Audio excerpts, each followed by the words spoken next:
Hello everyone, welcome back to my channel. तो हमने last पढ़ा था कि हमने 3 मॉडल्स पढ़े थे, Thomson's model of an atom और Rutherford's model of an atom and Niels Bohr's model of an atom. अब हम आते हैं how electrons are distributed in different orbits. हमने लास्ट यहाँ तक पढ़ा था कि पहले दो साइंटिस्ट के तो रिजल्ट मतलब उनका मॉडल गलत प्रूव हुआ था। उसके बाद फाइनली हमारे पास ये आया था कि ये जो ऑर्बिट्स हैं इनमें इलेक्ट्रॉन्स रोटेट करते हैं और इन ऑर्बिट्स में एनर्जी रेडिएट नहीं होती है, तो इनमें एटम स्टेबल रहेगा। न्यूक्लियस तो यहाँ पे एक न्यूक्लियस भी होता है जो सेंटर में होता है, जिसमें सारा मास पाया जाता है। और हमने के शेल, एल शेल और एम शेल पढ़े थे, इनको कहते हैं। अब हम इनके बारे में, इनको हम एनर्जी लेवल्स भी कहते हैं। अब इनके बारे में हम आगे यहाँ पे पढ़ते हैं। How are electrons distributed in different orbits? The distribution of electrons into different orbits of an atom was suggested by Bohr and Bury.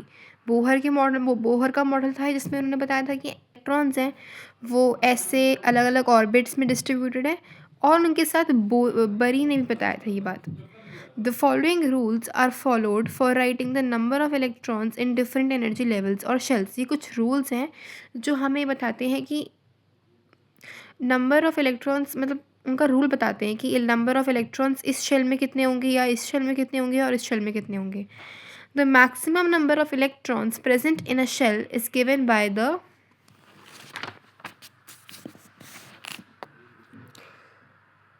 Formula 2n²। तो एक फॉर्मूला होता है 2n², जिससे हम ये निकालते हैं कि एक शेल में कितने इलेक्ट्रॉन्स होंगे। n मतलब मैंने पिछले बार बताया था कि नंबर ऑफ शेल्स को हम n कहते हैं। अगर नंबर ऑफ शेल्स यानी कि n1 है तो k शेल होगा। अगर k शेल है तो k शेल में n1 होगा, 1 का स्क्वायर इंटू 2। अभी हम वो जानेंगे क्या होगा।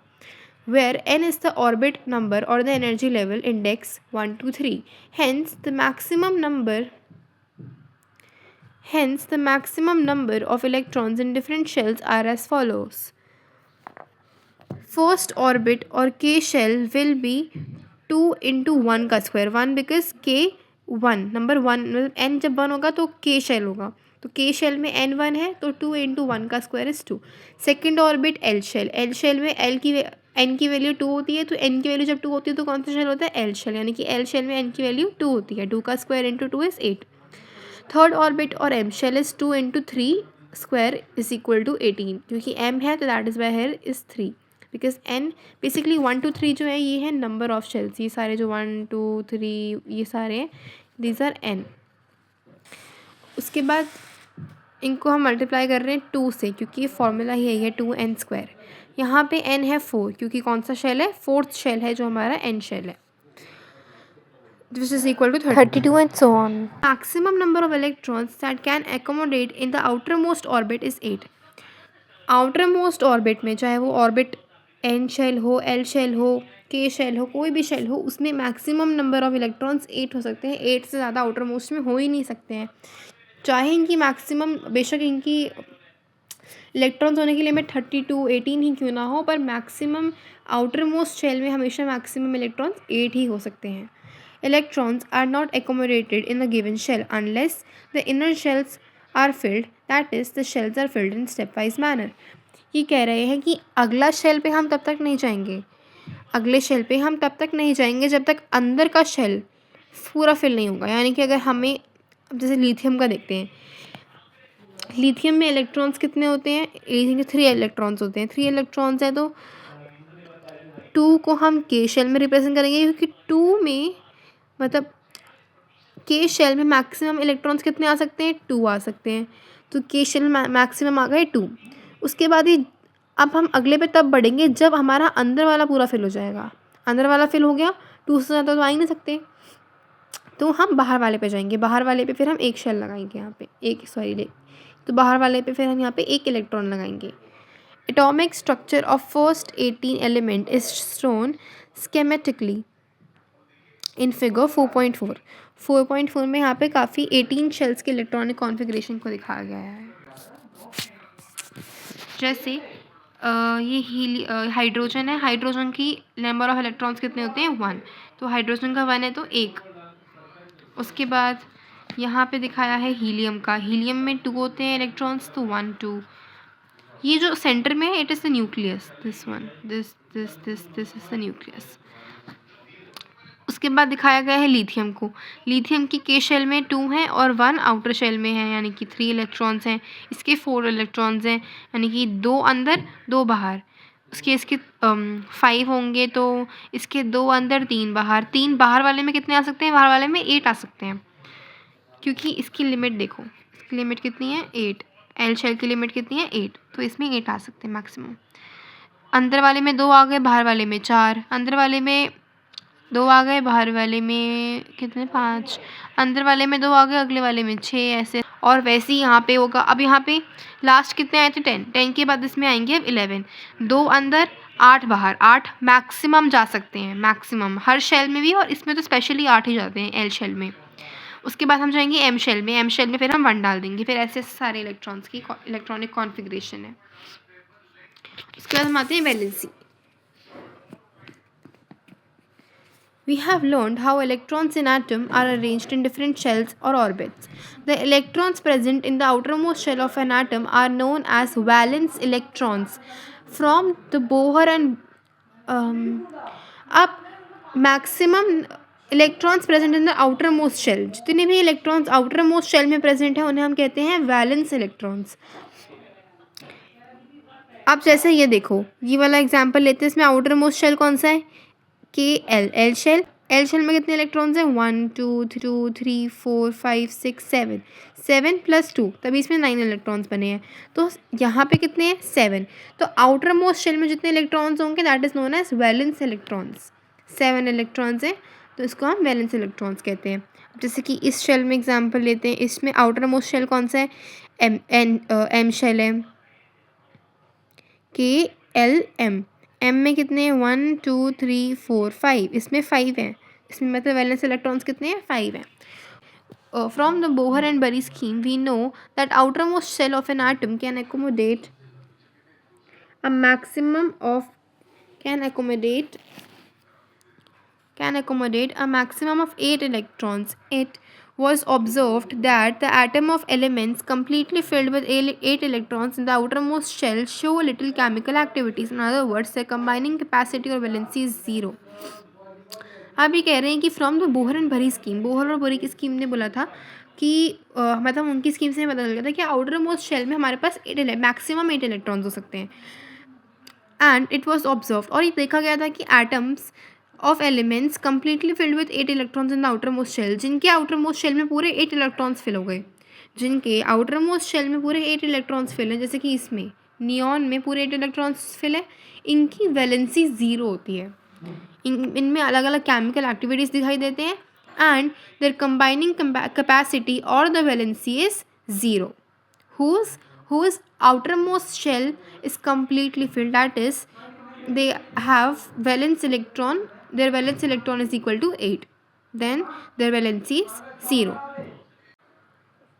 अभी हम जानेंगे कि वैलेंसी होती क्या है, क्योंकि अब इनके आउटर मोस्ट शेल में 8 है। 8 है मतलब हमें ना क्या करना होता है, वैलेंसी इज़ बेसिकली कि हमें उनका ऑक्टेट बनाना, हमें ना उनके पूरे 8 इलेक्ट्रॉन्स लाने होते हैं। अब now what is valency?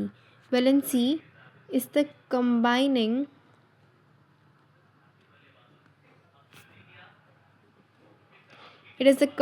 capacity of an element. Sorry, it is the combining capacity of an atom. So valency is the combining capacity of an atom. अब हमें एक नंबर की वैलेंसी कैसे बतानी होती है? When the valence electrons are greater than 4, then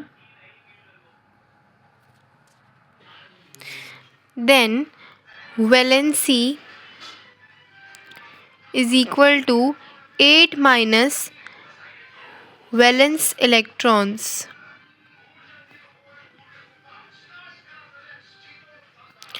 उसके बाद जब वैलेंस इलेक्ट्रॉन्स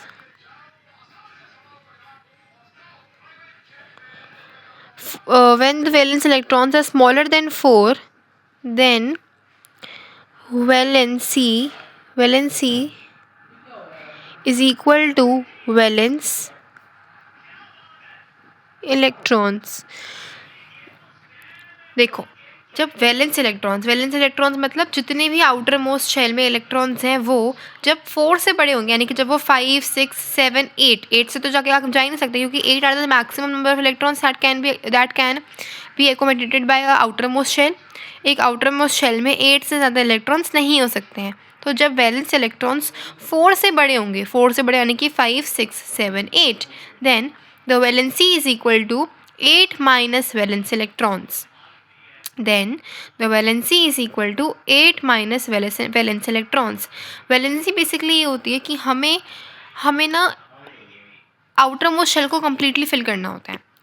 तो सपोज अगर एक एटम में 10 इलेक्ट्रॉन्स हैं, नहीं 10 नहीं, लेट्स टेक 11। अगर एक एटम में 11 इलेक्ट्रॉन्स हैं तो 11 इलेक्ट्रॉन्स हैं तो के शेल में कितने आ जाएंगे? के शेल में तो 2 आ जाएंगे। उसके बाद एल शेल में कितने आएंगे? एल शेल में 8 आ जाएंगे। 8 + 2 कितना हुआ? 10। अब एक और बचा, हमें 11 इलेक्ट्रॉन्स चाहिए एक और, तो एम शेल में 1 इलेक्ट्रॉन आ जाएगा। तो हमें ना इसकी वैलेंसी बतानी है। इसकी वैलेंसी हो जाएगी, हमें बेसिकली क्या करना होता है, हमें इसको कम्प्लीटली फिल करना होता है, इसको या इस शेल को। अब कौन सा ज़्यादा ईजी है?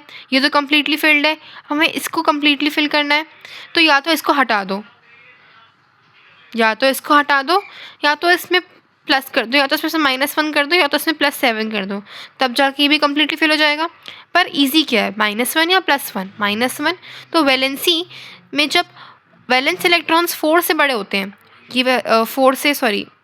जब ये सेकेंड रूल है कि वैलेंस इलेक्ट्रॉन जब 4 वैलेंस इलेक्ट्रॉन से बड़ा होता है, यानी कि वैलेंस इलेक्ट्रॉन जब 4 से छोटा है तो 1, 2, 3, 4 ही होगा। Then the valency is equal to valence electrons. तब वैलेंस इलेक्ट्रॉन्स के इक्वल होगी। अगर वैलेंस इलेक्ट्रॉन यानी कि 1 है तो वैलेंसी 1 होगी, क्योंकि ये 1 क्या है, 4 से छोटा है। वैलेंस इलेक्ट्रॉन क्या है, आउटर मोस्ट शेल में नंबर ऑफ इलेक्ट्रॉन्स। तो ये जो 1 है ये 4 से छोटा है, तो इसमें वैलेंसी कितनी होगी? 1 ही होगी, क्योंकि valency is equal to valence electrons when the valence electrons are smaller than 4। 4 से छोटे हैं तो वैलेंसी और वैलेंस इलेक्ट्रॉन्स दोनों इक्वल होंगे। तो इसकी वैलेंसी कितनी है? 1। हम इसमें 7+ कभी नहीं करेंगे, क्योंकि इसमें ये 4 से बड़ा तो नहीं है। 4 से बड़ा होता तो हमें इसमें प्लस करने में ज़्यादा इजी होता, पर अभी ये 4 से छोटा है तो हम इसको माइनस कर देंगे और इसके आउटर मोस्ट शेल को हम कम्प्लीटली फिल कर देंगे। इसका आउटर मोस्ट शेल तो नहीं है, इसको हमें कम्प्लीटली फिल करना है, तो उसमें से हम माइनस कर देंगे ताकि इसका outer most shell completely fill हो जाए। These are the rules that how to find out valency. The combining capacity of atoms of elements, that is the tendency to react to form molecules with atoms of the same or different elements, was thus explained as an attempt to attain a fully filled outermost shell.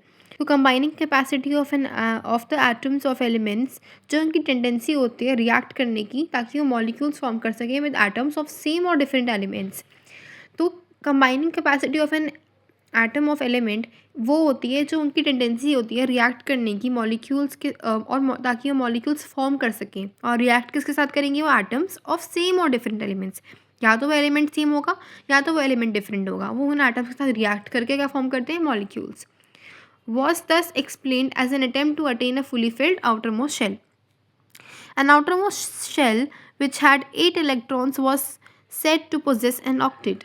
जिस electron के पास outer most shell में 8 electrons होते हैं, that was said to possess an octet. उसके atoms would thus react so as to achieve an octet in the outermost shell. तो atoms react करते हैं क्योंकि उनको octet अचीव करना होता है। octet मतलब उनको अपना outermost shell फिल करना होता है। outermost shell फिल करना होता है तो उसके लिए वो प्लस करेंगे, लूज करेंगे और गेन करेंगे अपने इलेक्ट्रॉन्स को। This was done by sharing, gaining और लूजिंग इलेक्ट्रॉन्स। शेयरिंग उस केस में होता है जब इलेक्ट्रॉन्स मतलब आउटर मोस्ट शेल में इलेक्ट्रॉन्स जब 4 होते हैं, जब वैलेंस इलेक्ट्रॉन्स 4 होते हैं तो एटम्स शेयरिंग करते हैं मतलब वो 4 ऐसे शेयर करते हैं। गेन तब करते हैं जब वैलेंस इलेक्ट्रॉन्स 4 से ज़्यादा होते हैं। जब 4 से ज़्यादा होते हैं तो उनको गेन करना में ईजी होता है, तो तब वो गेन करते हैं। और लूज़ तब करते हैं जब वैलेंस इलेक्ट्रॉन्स 4 से कम होते हैं, यानी कि 1, 2, 3 में वो लूज़ करेंगे, 1, 2, 3 में वो लूज़ करेंगे, 5, 6, 7, 8 में वो गेन करेंगे। 8 में तो क्या गेन करेंगे, 5, 6, 7 में वो गेन करेंगे, और 1, 2, 3 में वो लूज़ करेंगे, और 4 में वो क्या करेंगे? शेयरिंग करेंगे।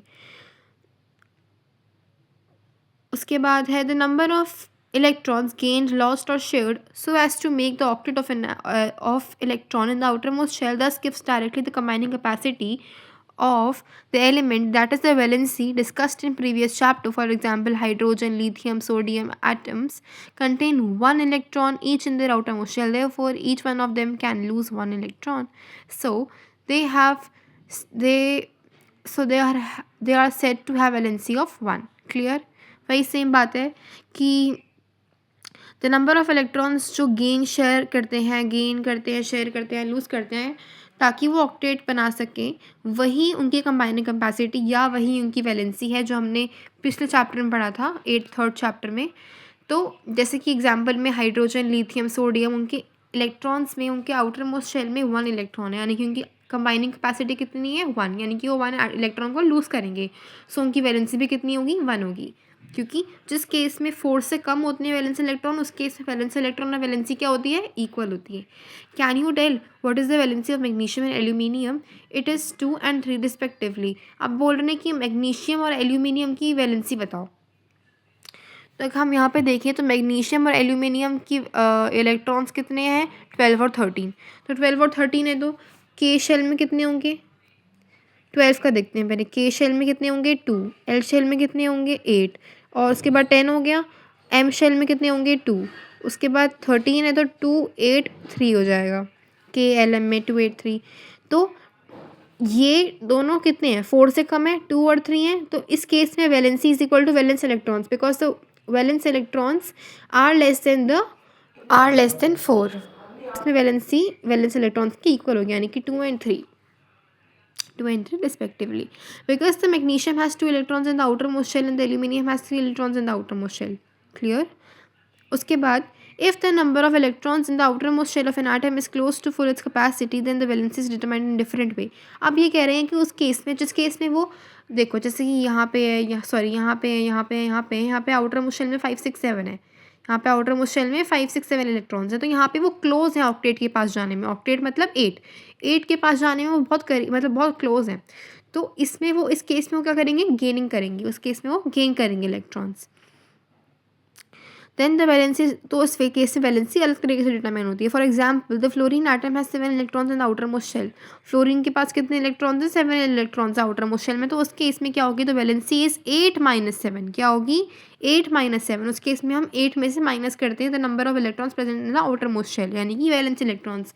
उस केस में होता है 8 माइनस वैलेंस इलेक्ट्रॉन्स। तो इसमें उसकी valency has 7 electrons in the outer most shell and its valency could be 7, but it is easier for, हाँ ये कह रहे हैं उसकी वैलेंसी 7 हो सकती थी, 7 में लॉस भी कर सकता था, बट वो आसान होगा उनके लिए अगर वो इलेक्ट्रॉन्स गेन करेगा। फ्लोरीन टू गेन 1 इलेक्ट्रॉन, अब वो कह रहे हैं अब वो 7 माइनस करे, इससे अच्छा वो 1 प्लस कर ले, क्योंकि वो उसके लिए ज़्यादा ईजी होगा। Fluorine to gain 1 electron instead of losing 7 electrons, hence its valency is determined by subtracting 7 electrons from octet. Octet means 8 - 7 and this gives you the valency of 1 for fluorine. Valency can be calculated in similar manner for oxygen. What is the valency of oxygen that you get from this calculation? अब oxygen के electrons कितने outer most shell में कितने होते हैं? Oxygen के electrons outer most shell में होते हैं 6। तो 6 के हिसाब से उसकी वैलेंसी कितनी हुई 2, क्योंकि उसमें इसको 8 बनाना है। 8 में से 8 - 6 इज 2, तो उसको गेन करना ज़्यादा ईजी होगा। Therefore, an atom of each element has definite combining capacity called its valency. हर अपने अपने atom of each element की अपनी अपनी combining capacity होती है जो उनकी वैलेंसी कहलाई जाती है। Valency of first 18 atom is given in the last column of table 4.1. अब हम आते हैं atomic mass and mass number. Atomic mass and mass number के टॉपिक पे आते हैं। एटॉमिक नंबर को हम रिप्रेजेंट करते हैं Z से, कैपिटल Z से हम एटॉमिक नंबर को रिप्रेजेंट करते हैं। We know that protons are present in the nucleus of an atom. हमें पता है कि जो प्रोटॉन्स है वो न्यूक्लियस ऑफ एन आटम में प्रेजेंट होते हैं। It is the number of protons of an atom which determines its atomic number. अब एटॉमिक नंबर होता क्या है? It is the number of protons of an atom which determines its atomic number. Number of protons, atom में जितने भी protons हैं उन सबके बेसिकली उनका नंबर ही क्या है? Atomic number. It is denoted by Z all the atoms of an element have the same atomic number z। सभी एटम्स सारे एटम्स ऑफ एन एलिमेंट, सारे एटम्स के पास सेम एटॉमिक नंबर होता है z। सेम एटॉमिक नंबर मतलब उनको denote z से करते हैं, सेम एटॉमिक नंबर सबका सेम नहीं होता है। In fact elements are defined by the number of protons they possesses. In fact जो एलिमेंट्स होते हैं उनको भी हम डिफाइन करते हैं the number of protons they possess. Elements को भी हम उसी तरह से डिफाइन करते हैं। For hydrogen z is equal to 1 because in hydrogen atom only one proton is present in the nucleus. Hydrogen में अगर एटॉमिक नंबर उसका 1 है तो उसका मतलब है कि उसमें प्रोटॉन कितना है, 1 है। Similarly for carbon z is equal to 6, अगर उसका एटॉमिक नंबर 6 है therefore atomic number is defined, अगर उसका एटॉमिक नंबर 6 है तो उसमें प्रोटॉन भी कितने होंगे, 6 ही होंगे। Therefore, atomic number is defined as the total number of protons present in the nucleus of an atom.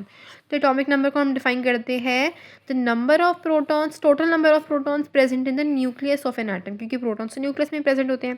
Then we have mass number. After studying the properties of the subatomic particles of an atom, we conclude that the mass of an atom is partially due to protons and neutrons alone. क्योंकि electrons का तो mass होता ही नहीं है, the mass of electrons is negligible. तो ये कह रहे हैं कि जो एटम का मास है वो किसका मास होगा, बेसिकली प्रोटॉन्स का मास और न्यूट्रॉन्स का mass. These are present in the nucleus of an atom. Protons और न्यूट्रॉन्स दोनों ही न्यूक्लियस ऑफ एन एटम में प्रेजेंट होते हैं। Hence the proton and neutron are also called the nucleons. तभी इनको न्यूक्लियॉन्स भी कहा जाता है क्योंकि दोनों कहाँ पे प्रेजेंट होते हैं, न्यूक्लियस में प्रेजेंट होते हैं। Therefore the mass of an atom resides in its nucleus. तभी जो एटम का मास है वो कहाँ पे होता है, इसके न्यूक्लियस में होता है, क्योंकि न्यूक्लियस में ही कौन है, प्रोटॉन्स और न्यूट्रॉन्स जो उसको मास दे रहे हैं। For example the mass of carbon is 12u because it has 6 protons and 6 neutrons. 6u plus 6u is 12u, यानी कि उसका मास नंबर कितना हो गया, 12 हो गया, क्योंकि इसमें 6 प्रोटॉन्स और 6 न्यूट्रॉन्स है। Similarly the mass of aluminium is 27u, 27u इसमें 13 प्रोटॉन्स प्लस 40 न्यूट्रॉन्स हैं। क्यों उसका मास नंबर 27u है, क्योंकि उसमें प्रोटॉन्स 13 है और 40 न्यूट्रॉन्स हैं। The mass number is defined as the sum of total of protons and neutrons present in the nucleus of an atom. तो मास नंबर को हम कैसे डिफाइन करते हैं, sum of protons and sum of neutrons present in the nucleus of an atom. Nucleus में जो protons और neutrons present हैं, प्रोटॉन्स और न्यूट्रॉन्स न्यूक्लियस में जो प्रेजेंट है उनका जो सम है वही क्या है, वही मास नंबर है। इट इज़ डिनोटेड बाय ए। इसको हम किससे डिनोट करते हैं, इसको हम ए से डिनोट करते हैं मास नंबर को।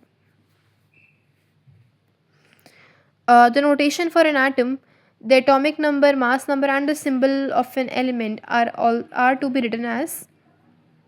अगर हमें किसी का एटॉमिक नंबर और मास नंबर बताना है तो हम ऐसे डिनोट करते हैं। अगर सपोज यहाँ पे एक्स है, एक्स मतलब बेसिकली सिंबल ऑफ एटम, और ये जो ए है, ए उसका मास नंबर, और ये जो जेड है, जेड यहाँ पे उसका क्या आ जाएगा, एटॉमिक नंबर। हम इसको इस तरह से डिनोट करते हैं। अगर हाइड्रोजन है तो हाइड्रोजन का एटॉमिक नंबर 1 नीचे आएगा, H1, और उसका मास नंबर भी 1 होता है। तो 1 और 1 हाइड्रोजन और उसका एटॉमिक मास नंबर और एटॉमिक नंबर। हमारा नेक्स्ट टॉपिक है आइसोटोप्स। आइसोटोप्स क्या होते हैं? In nature, a number of atoms of some elements have been identified which have the same atomic number but different mass number. अब हमारे nature में कुछ एटम्स ऐसे ही पाए गए हैं जिनका एटॉमिक नंबर सेम होता है पर उनका मास नंबर डिफरेंट होता है। जिनका एटॉमिक नंबर सेम होता है पर उनका मास नंबर डिफरेंट होता है। For example, take the case of hydrogen atom. It has 3 atomic species, namely protium 111। Hydrogen का भी हमने पढ़ा था ना, 111, यानी कि मास नंबर और एटॉमिक नंबर दोनों 1 है इसका। ड्यूट्रियम 21H और D, इसको हम D भी बोलते हैं। ट्रीटियम 3, जिसका क्या है मास नंबर 1, इसका क्या है एटॉमिक नंबर, इसको हम T भी बोलते हैं। तो ये कह रहे हैं इनका क्या सेम होता है, इनका एटॉमिक नंबर सेम होता है। एटॉमिक नंबर कहाँ पे आता है, नीचे आता है, एटॉमिक नंबर यहाँ पे आता है। तो इनका 111 तीनों का सेम है, पर इनका मास नंबर अलग है। इनका मास नंबर एक का 1 है, एक का 2 है, एक का 3 है। तो इन्हें हम कहते हैं isotopes. Atomic number of each one is 1 but the mass number is 1 2 3 respectively. Other such examples are carbon C 6C 14 6C, इसमें दोनों का एटॉमिक नंबर कितना है 6 पर मास नंबर 12 और 14 है। क्लोरीन का 35 17Cl 37 17Cl, तो इसमें दोनों का क्या सेम है, एटॉमिक नंबर 17 सेम है, they have their mass number 37 and 35 which is different. On the basis of these examples, isotopes are defined as the atoms of same elements having same atomic number but different mass numbers. वही isotopes क्या पाए गए हैं, they are the atoms of same elements, same elements के atom है, carbon carbon carbon, chlorine chlorine and hydrogen hydrogen hydrogen, atoms of same elements हैं, पर and they have same atomic number but they have different mass numbers. These are isotopes. Therefore, we can say that there are three isotopes of hydrogen atom, namely protium, deuterium, and tritium. Many elements consist of a mixture of isotopes. Each isotope of an element is pure substance. काफ़ी elements isotopes का mixture पाए गए हैं, जिसमें से each isotope of an element एक pure substance, हर एक element का isotope एक pure substance होता है. The chemical property of isotope are similar but they have physical properties are different. The chemical properties of isotopes are similar but their physical properties are different. इनकी chemical properties similar है पर इनकी physical properties अलग अलग है.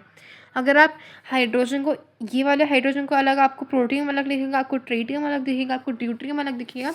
They have their different physical properties but their chemical properties are same. Chlorine occurs in nature in two isotopic forms with mass 35U and 37U and the ratio 3:1. जो अभी हमने यहाँ पे पढ़ा, क्लोरीन का मास 35U and 37U होता है, उनका रेशियो होता है 3:1. ये आपको पता होना चाहिए.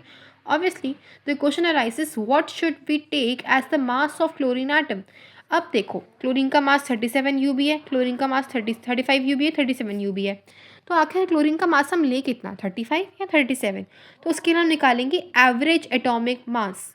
अब हम निकालेंगे एवरेज एटॉमिक मास. तो क्लोरीन का एवरेज एटॉमिक मास कैलकुलेट करना है, जिसके लिए हमें इनका रेशियो पता होना चाहिए, दैट इज़ 3:1. तो कैलकुलेट करने के लिए पहले हम क्या करेंगे, हम 35 को हम 35 उसका क्या है मास, 35 को हम मल्टीप्लाई कर देंगे, पहला क्या है 35 के लिए 3, 35 के लिए 3 मतलब 100 के अकॉर्डिंग 3 कितना है 75. 1 कितना है, अगर हम 25 के हिसाब से लें, 25 के हिसाब से 25 1 52 75 3 एंड 100 4. उस केस में 25 1 52 75 3 एंड 100 4. इसका मतलब है अगर यहाँ पे 1 होता तो 25 आता, 2 होता तो 50 आता, 3 होता तो 75 आता, और 1 होता और 4 होता तो 100 आता. तो हम क्या करेंगे कि हम पहले इसका मास कैलकुलेट करेंगे. मास कैलकुलेट करने के लिए हम 35 इंटू 75, क्योंकि 3 है तो 75/100 प्लस 37. अब इसका भी मास कैलकुलेट करेंगे, 37 इंटू 1 है तो 25/100. उसके बाद हम इसको सॉल्व करेंगे तो हमारा आंसर आ जाएगा. The mass of an atom of any natural element is taken as the average mass of all the naturally occurring atoms of that element. If an element has no isotope, then the mass of its atom would be same as the sum of protons and neutrons.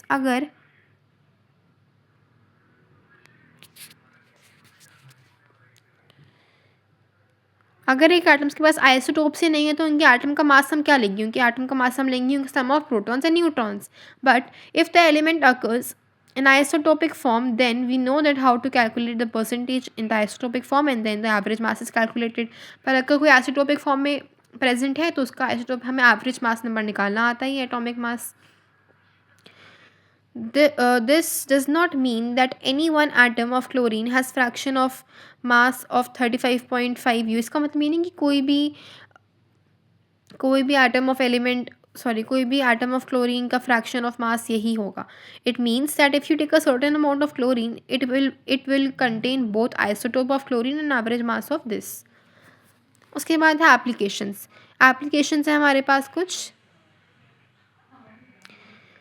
isotopes के applications है. Since the chemical properties of all the isotopes are same, normally we are not concerned about taking a mixture. क्योंकि इनके सारे isotopic chemical properties same पर physical properties different है, तो हमें इतनी कंसर्न नहीं होती कि इनका मिक्सचर हम कैसे लें. But some isotopes have special properties which are useful. An isotope of uranium is used as fuel in nuclear reactors. An isotope of cobalt is used in treatment of cancer. An isotope of iodine is used as treatment of goiter. Okay, then isobars. Isobars में हम आते हैं. Then अब ये जो isotopes की definition है ना, इसमें हमें सेम देखो, इसमें तो उसकी डेफिनेशन थी कि they are defined as the atoms of same element having same atomic number but different mass number. इसमें हमें सेम का डिफरेंट, डिफरेंट का सेम करना है. यानी कि अब हम आइसोबार्स की डेफिनेशन निकालेंगे तो हम यहीं से देखते हैं, हमें बस आइसोटोप की लेना होगी ना, आइसोबार की भी हो जाएगी, बस हमें सेम का डिफरेंट और डिफरेंट का सेम करना है. The atom of different element having different atomic number but same mass number is isobar.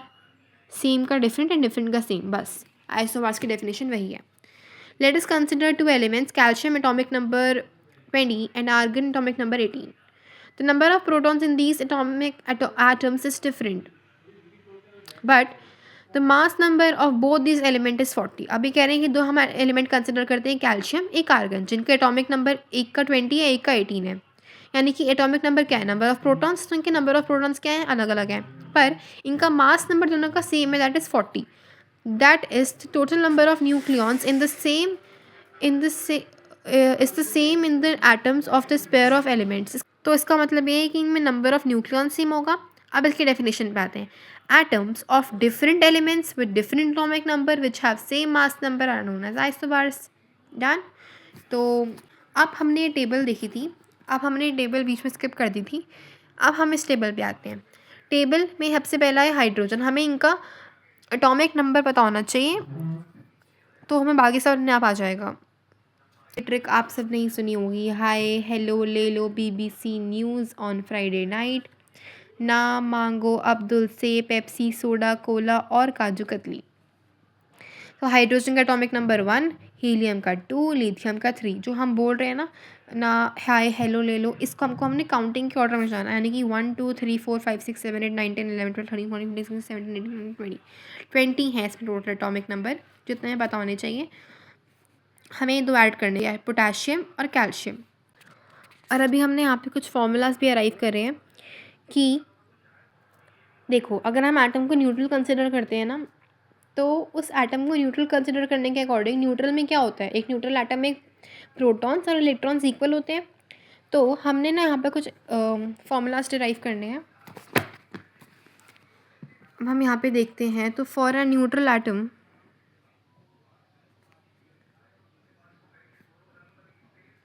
for a neutral atom P is equal to E, यानी कि number of protons is equal to number of electrons. और हमने ये भी पढ़ा है कि Z is equal to P, यानी कि atomic number is equal to number of protons. तो फ्रॉम 1 and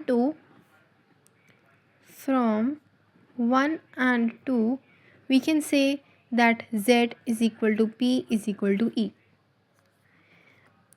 न्यूट्रल एटम में प्रोटॉन और इलेक्ट्रॉन इक्वल होते हैं और atomic number is equal to number of protons. तो 1 और 2 से हम डिराइव करते हैं कि Z is equal to P is equal to E, यानी कि atomic number is equal to number of protons is equal to number of electrons. तो ये इक्वेशन हमें मिली है.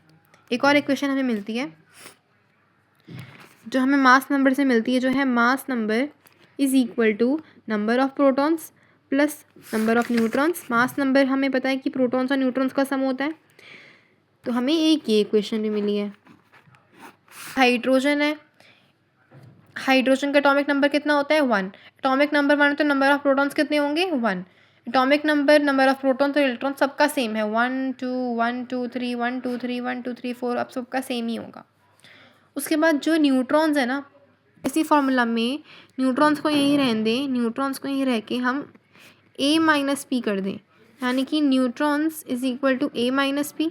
इससे हम निकाल सकते हैं, अगर हम मास नंबर में से प्रोटॉन्स को माइनस कर दें तो हमें न्यूट्रॉन्स मिल जाएंगे. और जो न्यूट्रॉन्स होते हैं ना, हमें लर्न करने होते हैं.